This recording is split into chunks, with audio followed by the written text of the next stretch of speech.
बिस्मिल्लाहिर्रहमानिर्रहीम, अस्सलाम वालेकुम। इससे पहले मैंने गोल्ड को फोरकास्ट किया था और गोल्ड के हवाले से आपको यही मैं बताता रहा हूँ कि गोल्ड जो है ये अपने सेल जोन में है, ठीक है। और बेहतर है कि आप गोल्ड को बाई ना करें। जितना भी मार्केट हाई लगाती है, आपके पास अच्छी इक्विटी है तो 100-120 पिप का एसएल रख के आप हर हाई से गोल्ड को सेल करें। ऐसे ही हुआ कल, यानी कि फ्राइडे को गोल्ड ने अच्छी सेलिंग शो की और यूँ लगता है कि गोल्ड की अब सेल स्टार्ट हो चुकी है। गोल्ड को तो अभी तक मैंने फोरकास्ट नहीं किया। गोल्ड के बाद जो एक इम्पॉर्टेंट पेयर है वो CHF JPY का है। CHF JPY का मैं अपने ग्रुप में तो बताता रहता हूँ कि यार इसको फोकस करें जिनके पास अच्छी इक्विटी है। स्टॉप लॉस 100-120 पे, 100-120 पे बहुत बड़ा स्टॉप लॉस है, मुझे भी पता है। लेकिन एक अच्छी एंट्री पकड़ने के लिए सम टाइम हमें SL करा के फिर दोबारा उसमें एंटर होना पड़ता है। और जब दोबारा वो ट्रेड हमारे फेवर में आती है तो एटलीस्ट हमारा जो SL है वो ज़रूर रिकवर हो जाता है। फॉरेक्स है, कुछ भी हो सकता है, स्टॉप लॉस पे कोई कंप्रोमाइज़ नहीं है।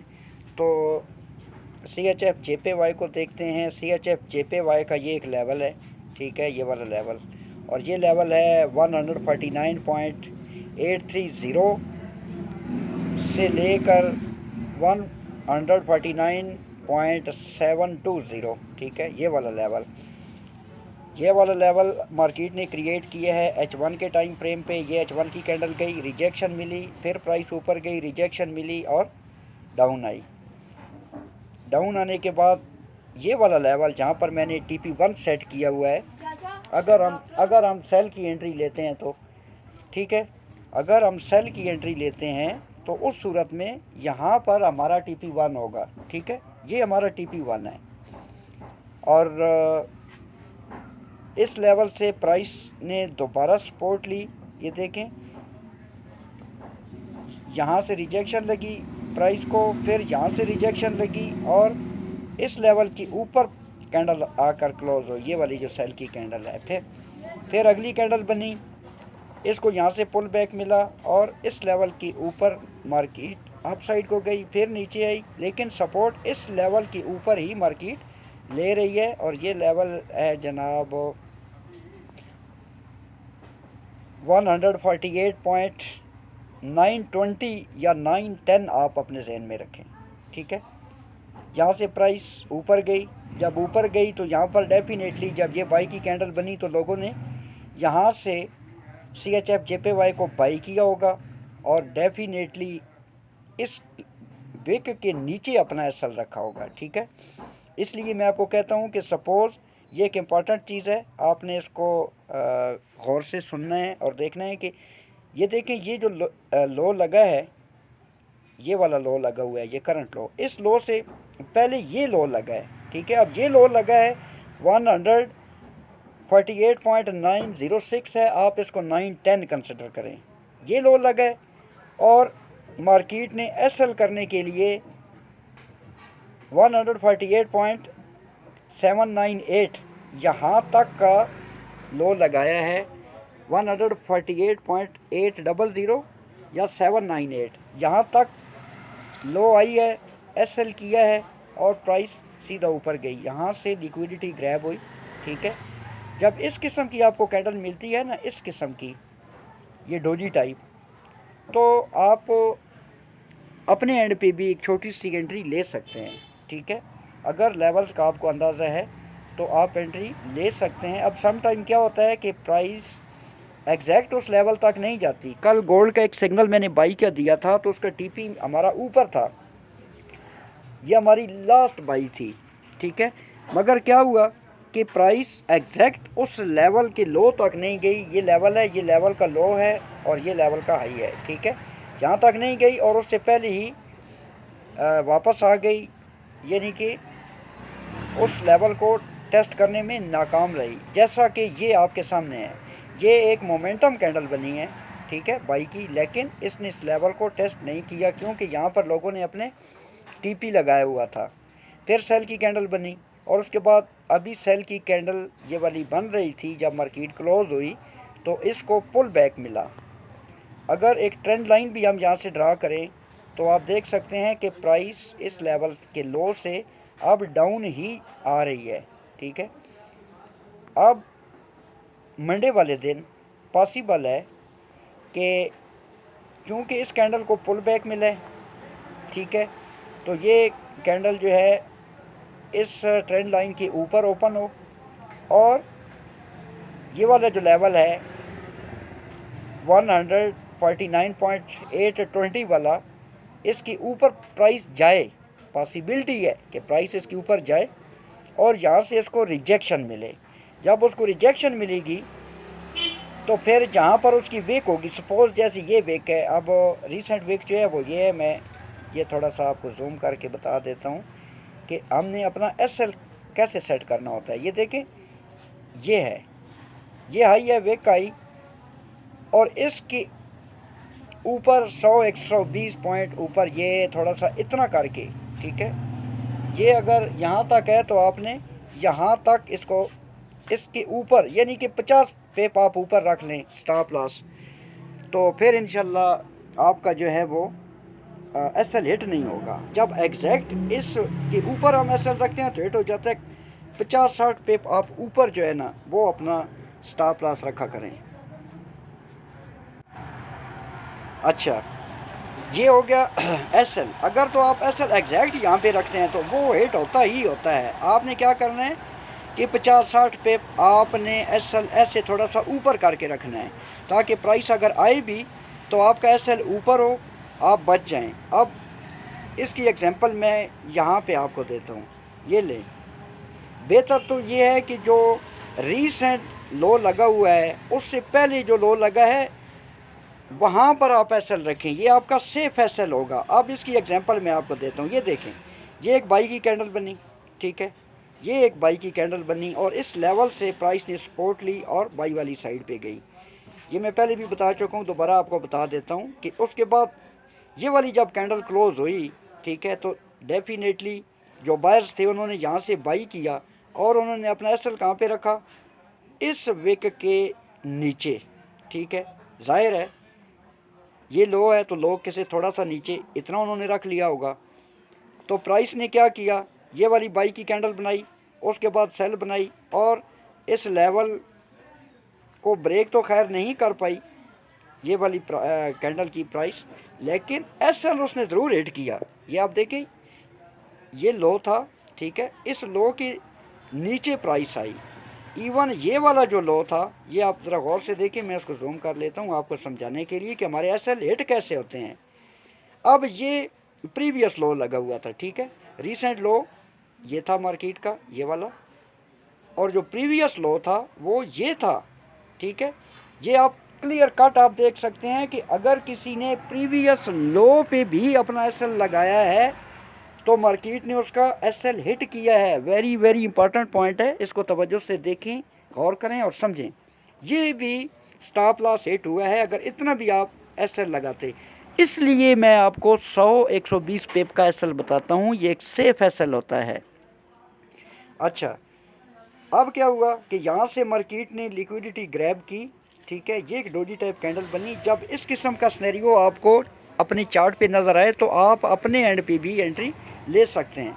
उसके बाद क्या हुआ, आप देखें कि लिक्विडिटी जब ग्रैब हुई तो प्राइस कितना ऊपर गई, ठीक है।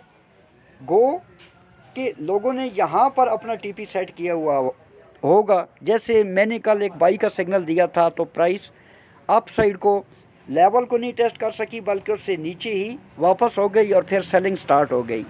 अदरवाइज़ अगर ये वाला लेवल टेस्ट होता तो हमारा गोल्ड का टीपी हिट हो जाना था। ताहम मैं अपने ग्रुप में बताता रहता हूँ कि जब 1:1 रेशो आपका मैट हो जाता है तो फिर एसएल को ब्रेक इवन कर दिया करें या ट्रेड कट कर दिया करें। ये फिर आपकी अपनी मर्ज़ी है कि आप क्या करते हैं। अब ट्रेंड लाइन ऑलरेडी मैं डिस्कस कर चुका हूँ कि ट्रेंड लाइन को अगर हम ड्रा करें तो ट्रेंड लाइन के हवाले से भी मार्केट को रेजिस्टेंस मिल रही है। अब अगर प्राइस यहाँ से अप साइड को जाती है और उसको रिजेक्शन मिलती है तो आपने CHF JPY को सेल करना है, ठीक है, CHF JPY को आपने सेल करना है, बाई नहीं करना। और अगर प्राइस अप साइड को जाती है और इस लेवल पर सपोर्ट ले लेती है। जब सपोर्ट लेती है तो आपने वेट करना है। अब आपने सेल कब करना है? सेल आप उस वक्त करेंगे जब ये वाला लेवल एक मोमेंटम कैंडल डाउन साइड को ब्रेक करती है तो। अच्छा ठीक है जी, जब ये लेवल डाउन साइड को एक मोमेंटम कैंडल ब्रेक करती है तो जहाँ पे वो क्लोज होगी वहाँ से आपने सेल लेनी है। और स्टॉप लॉस का वही आपको मेथड मैंने बताया है। बेहतर है कि ये विक है, विक के ऊपर 60-70 पे आप ऊपर रखें, ठीक है। और उससे भी बेहतर है कि जो पिछला हाई लगा हुआ है, अगर मार्केट लगाती है मंडे वाले दिन, तो उस पिछले हाई के ऊपर 60-70 पे आप अपना एसएल रखें। इसकी एग्जांपल जो है वो आपको मैं ऑलरेडी दे चुका हूँ। अब क्या है कि अगर तो प्राइस इस लेवल की ऊपर क्लोजिंग देती है, सपोर्ट लेती है, तो फिर आपने सेल नहीं करना, आपने वेट करना है। कहाँ तक? इस एरिए तक। ये वाला जो लेवल है 150.550, ये आप जहन में रखें। 150.550 550, ठीक है। यहाँ से फिर हम इसको सेल करेंगे। वो एक अलहदा स्नैरियो होगा, उस पर अलहदा मैं वीडियो रिकॉर्ड कर दूंगा। प्रेजेंटली मुझे यूँ लगता है कि CHF JPY जो है ये अपनी सेलिंग इस लेवल से पॉसिबल है कि प्राइस ऊपर जाए, इसको रिजेक्शन मिले। जब रिजेक्शन मिलेगी इस लेवल के नीचे कैंडल क्लोज होगी मोमेंटम कैंडल, तो आपने उसके हाई से ऊपर जो है वो स्टॉप लॉस रखना है और इसको सेल करना है। जब आप सेल करेंगे तो आपका TP1 क्या होगा, आपको मैं इनकी TP भी बता देता हूँ। इसका TP1 ये वाला लेवल होगा, ये वाला, ठीक है। यहाँ तक आप इसका TP बुक कर सकते हैं 148.920 या 950, ये आपका TP1 होगा, ठीक है। फिर अगर प्राइस नीचे आती है, इसको ब्रेक करती है और रीटेस्ट करती है, तो आप एक और सेल की एंट्री ले सकते हैं यहाँ से, ठीक है। यहाँ से आप सेल करेंगे, यहाँ पर आपका एसएल होगा, वो नेक्स्ट एंट्री आप होल्ड कर सकते हैं इस लेवल तक। ये जो TP2 मैंने बताया हुआ है, ये TP2 है आपकी ट्रेड 1 का, जो आपने एक ट्रेड होल्ड की हुई है, ये उसका है TP2। फिर पॉसिबिलिटी है कि प्राइस इस लेवल से नीचे आए, ठीक है, फिर थोड़ा सा रीट्रेस हो। अब ज़रूरी नहीं है कि ये इस लेवल को टेस्ट करे, रीट्रेस हो। इसको मैं थोड़ा सा क्लोज व्यू में आपको दिखा देता हूँ ताकि आपको समझ आ जाए, ठीक है। ये आपका TP2 हो सकता है। और TP3 जो है वो आपका ये वाला लेवल होगा, ठीक है, ये वाला। और ये है आपका एरिया 146.950 या 960, ये आपका TP3 होगा। जबकि मैं जो उसका TP3 देख रहा हूँ वो ये वाला है। लेकिन इतना ज़्यादा मूवमेंट के लिए आपको वेट करना पड़ सकता है 1 हफ़्ता या 2 हफ्ते। वो फिर हम देखेंगे कि लेवल से अगर किसी मोमेंटम कैंडल ने सपोर्ट ली है तो फिर सिनेरियो और हो सकता है। लेकिन प्रेजेंटली जो इसका एक्चुअल TP3 मेरे पॉइंट ऑफ व्यू से है वो ये है। यहाँ पर ये देखिए मैंने लिखा भी है बेस्ट टू होल्ड 145.100, यहाँ तक एक्चुअल हमारा TP3 बनता है। अगर इसका रिस्क टू रिवार्ड हम देखें, ये वाला जो TP3 है उसको आप फिलहाल भूल जाएं, क्योंकि उसके लिए आपको बहुत ज़्यादा वेट करना पड़ेगा। इसका अगर रिस्क टू रिवार्ड हम देखें तो ये आप देख सकते हैं, आपके सामने है सारी रियलिटी कि हम रिस्क कितना ले रहे हैं यहाँ से लेकर यहाँ तक का, ठीक है, और हमें रिवार्ड कितना मिल रहा है। प्राइस ये TP3 है, ठीक है। यहाँ तक मैं आपको रेकमेंड कर रहा हूँ कि आप जो है अपनी ट्रेड को होल्ड करें। अगर नहीं करते तो आपकी मर्ज़ी है। TP1 तक बुक करते हैं तो एज़ यू विश, आप TP1 बुक करें और निकल जाएं, ठीक है। उसके बाद TP दोबारा एंटर हो जाएं इन लेवल से। यहाँ पे अगर आपको मोमेंटम कैंडल इस लेवल को ब्रेक करती है तो इस लेवल के ऊपर आप एसएल रखें और सेल कर दें, यहाँ तक लेकर आएँ मार्केट को, ठीक है। यहाँ से निकल जाएं।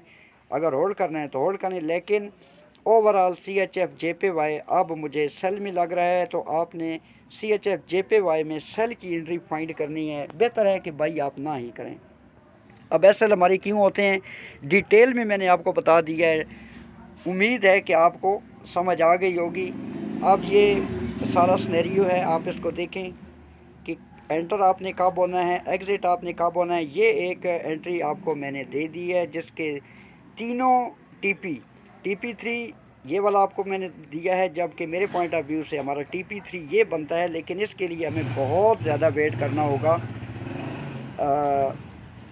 व्हाट्सएप ग्रुप जो है उसका लिंक मैं वीडियो की डिस्क्रिप्शन में दे दूंगा। बाकी ये जो चीज़ें मैं आपके साथ डिस्कस करता हूँ, ये आपको बताता हूँ, ये इंफॉर्मेटिव और एजुकेशनल पर्पस के लिए हैं, ठीक है। आपने एंट्री अपने एंड पे लेनी है, बाद में ये नहीं कहना जी मेरा SL हो गया है, मैंने तो ये लॉट साइज़ लिया हुआ था, मैंने ये किया है, मैंने वो किया है। क्यों कि जब प्रॉफिट हुआ तो उसका शेयर आपने मुझे नहीं देना, तो डेफिनेटली जब प्रॉफिट का शेयर आप मुझे नहीं देंगे तो लॉस का शेयर भी मैं देने का पाबंद नहीं हूँ। या मैं आपको ये नहीं कहता कि जी आप लें, एंट्री लें, ये जस्ट एनालिसिस है। आपको बता रहा हूँ कि जी पॉसिबिलिटी जो है वो फ्यूचर में मुझे यूँ लग रही है। अब मार्केट है, ऐसे हो ना हो ये बात की बात है। तो CHF JPY को ओवरऑल मैं सेल ही में देख रहा हूँ। अपना बहुत सारा ख्याल रखना, मुझे दुआओं में याद रखना। टेक केयर, अल्लाह हाफिज़।